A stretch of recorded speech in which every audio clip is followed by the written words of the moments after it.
شعر. اب ہم آپ کی نظم پڑھنے جا رہے ہیں جو آپ کی غزل جو آپ کی کتاب میں ہے، پیج نمبر 157 کے اوپر.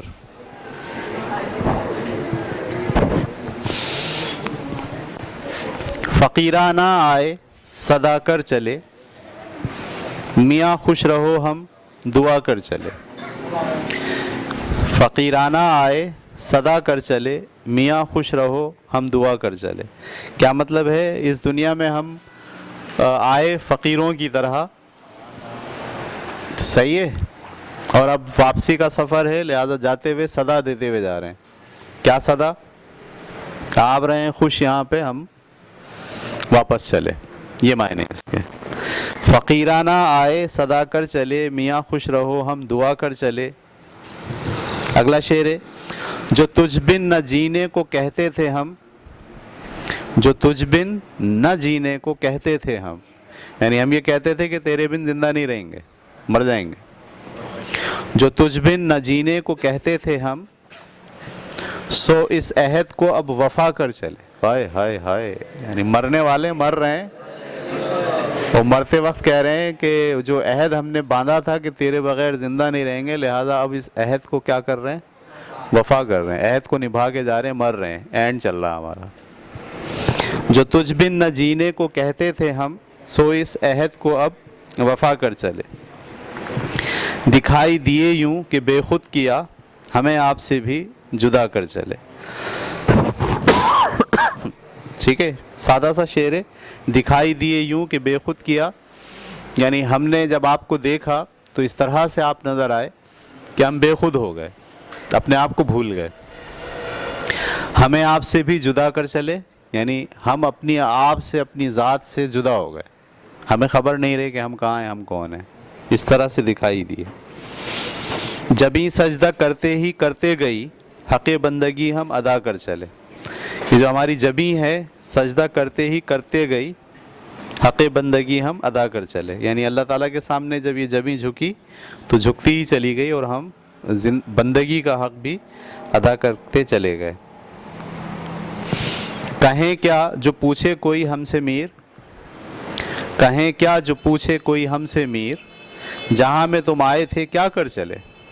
یعنی اگر کوئی ہم سے پوچھے گا کہ میر تم اس جہاں میں آئے تھے تم کسی اور مقصد کے لیے، اور کیا کر چلے. کیا کر چلے کا مطلب جو کام تم نے کیے ہیں وہ تو اس قابل ہی نہیں ہے کہ کسی کو بتائے جا سکیں. تو یہ انہوں نے کہا کہیں کیا جو پوچھے کوئی ہم سے میر، جہاں میں تم آئے تھے کیا کر چلے. ٹھیک ہے.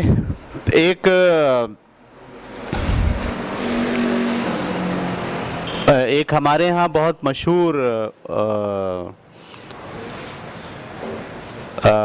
کیا بولیں گے آپ انہیں، ذہین آدمی ہے، بہت قابل آدمی ہے. ان کا نام ہے جاوید، محمد جاوید. ٹھیک ہے، بڑی سی داڑھی ہے اور سفید ہو گئی بالکل داڑھی، بوڑھے سے ہیں. اور بہت پرانے زمانے میں ایک پروگرام جیو پر آتا تھا، ایک بچے کے ساتھ انہوں نے بڑے پروگرام بنائے، اور بہت اردو ان کی بہت اچھی ہے اور بہت مطالعہ ہے ان کا. اگر آپ یوٹیوب پہ جا کے لکھیں محمد جاوید تو آپ کو جو ہے وہ مل جائے گا. اس میں انہوں نے میر تقی میر کی شاعری پڑھائی ہے. صحیح ہے، اگر کسی کو شوق ہے میر تقی میر کو پڑھنے کا تو یہ صاحب ہیں، میں آپ کو اس کا لنک بتا دیتا ہوں، بشرطے کہ کھل جائے.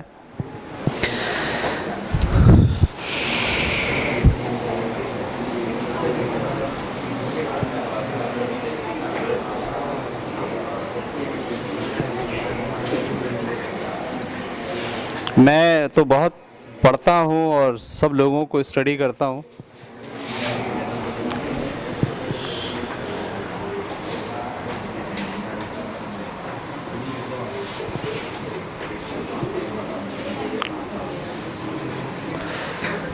احمد جاوید نام ہے اصل ان کا، وہ یہ تصویر ہے.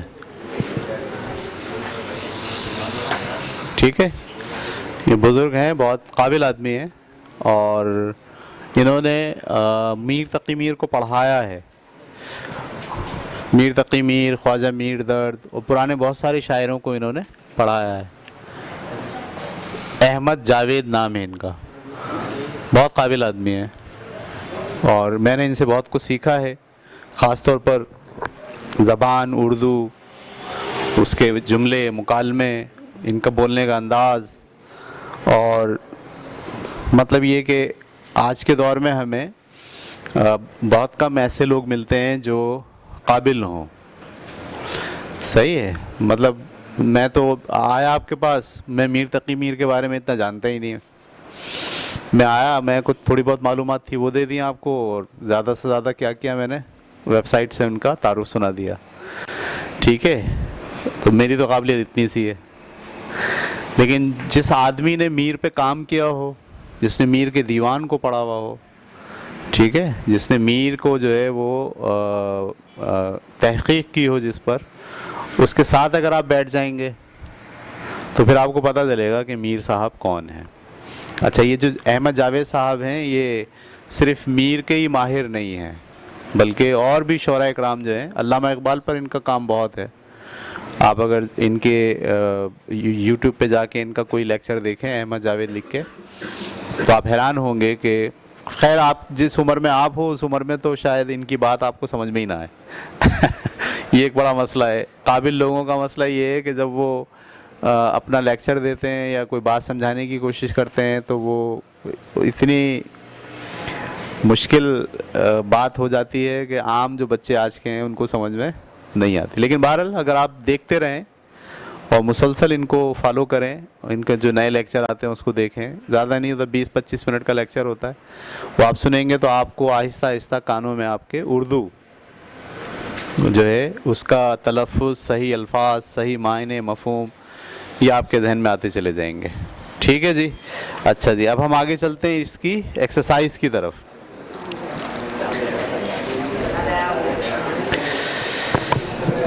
جی بھائی, غزل کے مطلع کی وضاحت کریں. آپ کو یاد ہے ہم نے لاسٹ ٹائم کیا کہا تھا؟ جو پہلا شعر ہوتا ہے اسے کیا کہتے ہیں؟ مطلع.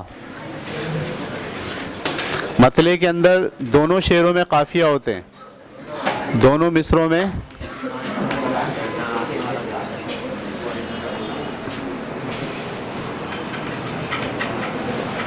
قافیہ ہوگا.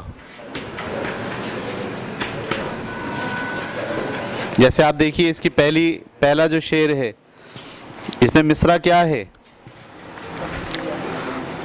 دعا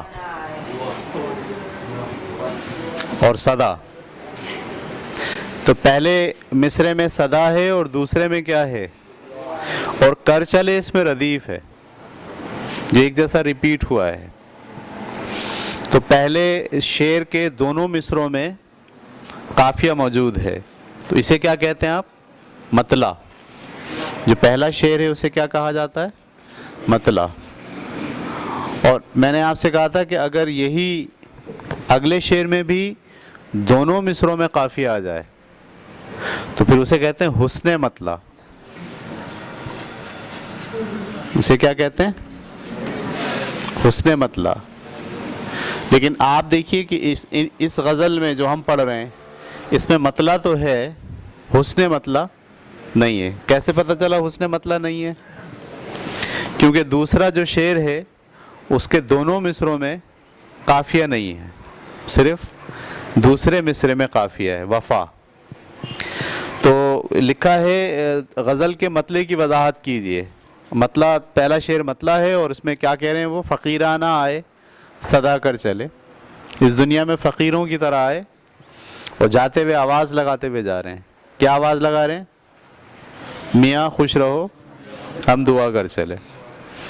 صحیح, آپ رہو اس زمین پر دنیا میں, ہم تو جا رہے ہیں, عارضی وقت کے لیے آئے تھے اور پھر اب مر کے جا رہے ہیں. تو یہ تھا پہلے مطلع کی وضاحت. آپ کو اس غزل کا کون سا شعر زیادہ پسند ہے اور کیوں؟ جی بھائی, آپ لوگوں کو ایک ایک کر کے پوچھتے ہیں, آپ کو کون سا شعر پسند آیا اس میں سب سے اچھا؟ پہلا والا. پڑھ کے سنائیں, ایسے نہیں بولیں پہلا والا, پڑھ کے سنائیں. فقیرانہ آئے صدا کر چلے, میاں خوش رہو ہم دعا کر چلے. جی بھائی, آپ کو کون سا شعر پسند آیا؟ پہلے ہی آیا آپ کو بھی پسند, دوسرا کسی کو نہیں آیا؟ جو تجھ بن نہ جینے کو کہتے تھے ہم, جو تجھ بن نہ جینے کو کہتے تھے ہم, سو اس عہد کو اب وفا کر چلے. کیا زبردست شعر ہے یہ بھی. یہ کتنے بچوں کو پسند آیا؟ گڈ, زبردست.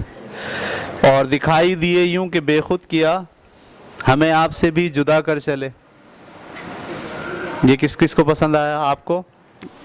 اصل میں کسی شعر کا پسند آنا, جب ہم کہتے ہیں نا آپ کو شعر پسند آیا, تو بات اصل میں یہ ہے کہ آپ بھی کبھی اس احساس سے گزرے ہیں, آپ نے بھی کبھی اس چیز کو محسوس کیا ہے. تو وہ احساس جو آپ کے اندر موجود ہے, جب شعر میں وہ احساس آتا ہے تو وہ آپ کو پسند آتا ہے. جیسے فقیرانہ آئے صدا کر چلے, ان کو پسند آیا ہے تو یہ فقیروں کی طرح دنیا میں آئے.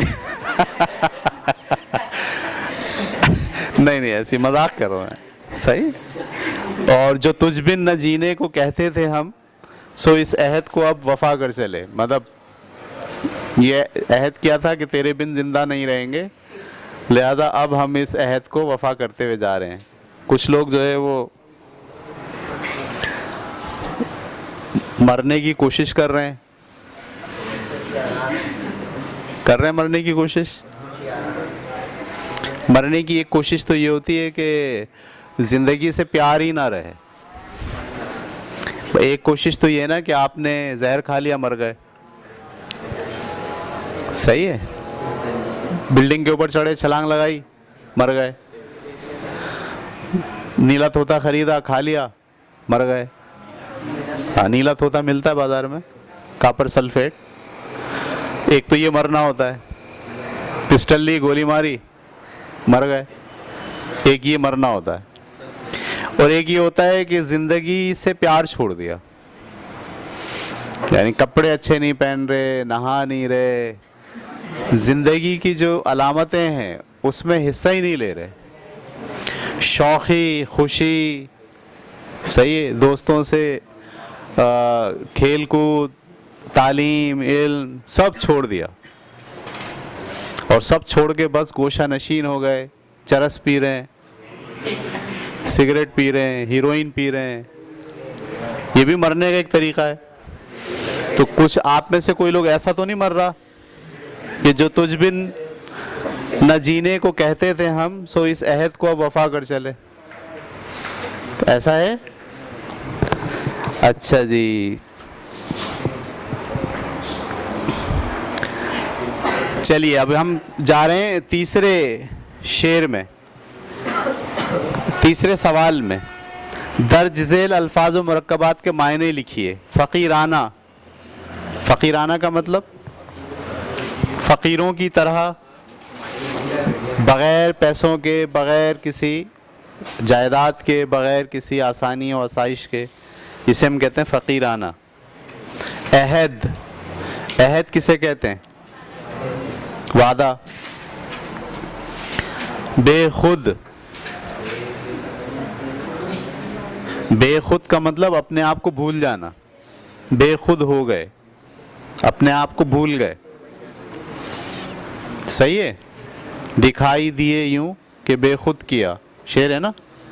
ایسے دکھائی دیے کہ دیکھتے کے ساتھ ہی ہم کیا ہو گئے؟ بے خود ہو گئے. ہمیں آپ سے بھی جدا کر چلے. اس کے بعد جبیں, جبیں کسے کہتے ہیں؟ پیشانی کو کہتے ہیں جبیں. حق بندگی, بندہ ہونے کا حق ادا کرنا.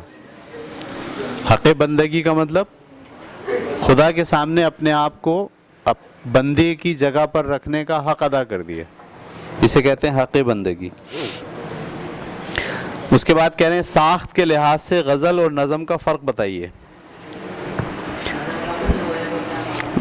نظم کا موضوع ایک ہوتا ہے اور غزل کا موضوع الگ الگ. اچھا, نظم کے اندر جو ہے وہ نظم 4 مصروں کا ایک بند بھی ہوگا, 5 مصروں کا ایک بند بھی ہوگا, 6 مصروں کا ایک بند بھی ہوگا, مخمس بھی ہوگی, مسدس بھی ہوگی, اور 2 مصروں کا بھی ایک بند ہوگا, مثنوی بھی ہوگی.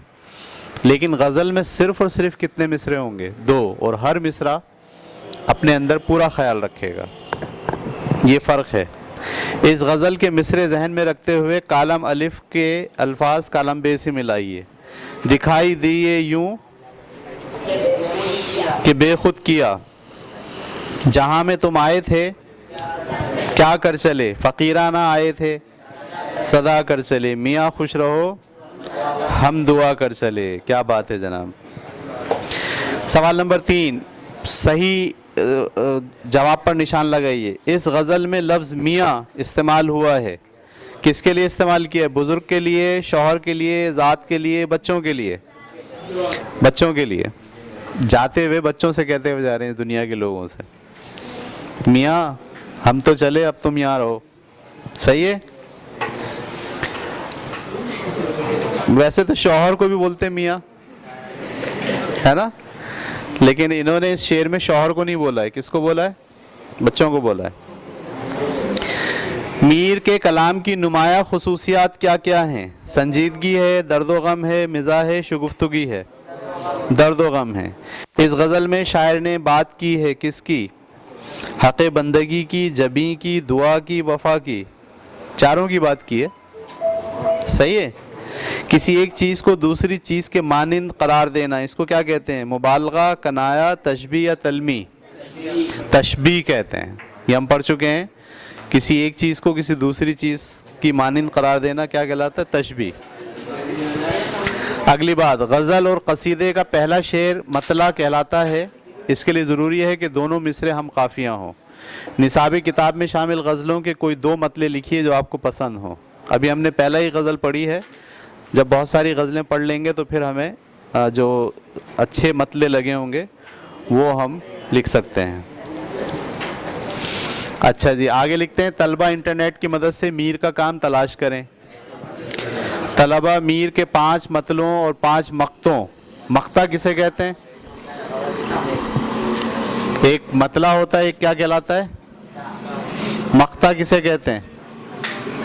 آخری شعر جس میں شاعر اپنا تخلص استعمال کرے گا۔ دیکھیے اس میں بھی، اس غزل میں بھی یہ آخری شعر ہے جس میں شاعر نے اپنا تخلص استعمال کیا، میر، لہذا یہ والا شعر کیا کہلائے گا؟ مقطع۔ تو طلبہ میر کے 5 مطلعوں اور 5 مقطعوں پر مشتمل چارٹ تیار کریں۔ انٹرنیٹ پہ جائیے آپ، یہ تو ریختہ.com ہے، اس پہ میر کی بے شمار شاعری موجود ہے، بے شمار غزلیں موجود ہیں، اس میں سے کوئی 5 غزلیں پڑھیں اور ان کے مطلع اور ان کے مقطع لکھیں۔ طلبہ میر تقی میر کی تصویر ان کے ایک شعر کے ساتھ کمرہ جماعت میں لگائیں، تصویر پرنٹ کریں، اس کے بعد ایک شعر لکھیں۔ کون سا شعر سب سے اچھا لگ رہا ہے آپ کو؟ پتا پتا بوٹا بوٹا، حال ہمارا جانے ہے، جانے نہ جانے، گل ہی نہ جانے، باغ تو سارا، یہ لکھ کے اپنی کلاس میں لگائیں تاکہ اگلے جو بچے آئیں 9ویں والے 8ویں والے وہ دیکھیں کہ بھئی اس کلاس میں شاعری کا بھی کلاس ہوتی ہے۔ اس کے بعد آپ کے مطالعے کے لیے ایک پیراگراف دیا ہے، اس کو غور سے سنیے آپ۔ غزل عربی زبان کا لفظ ہے، اس کے لغوی معنی حسن و عشق کی باتیں کرنا اور عورتوں سے باتیں کرنا ہے۔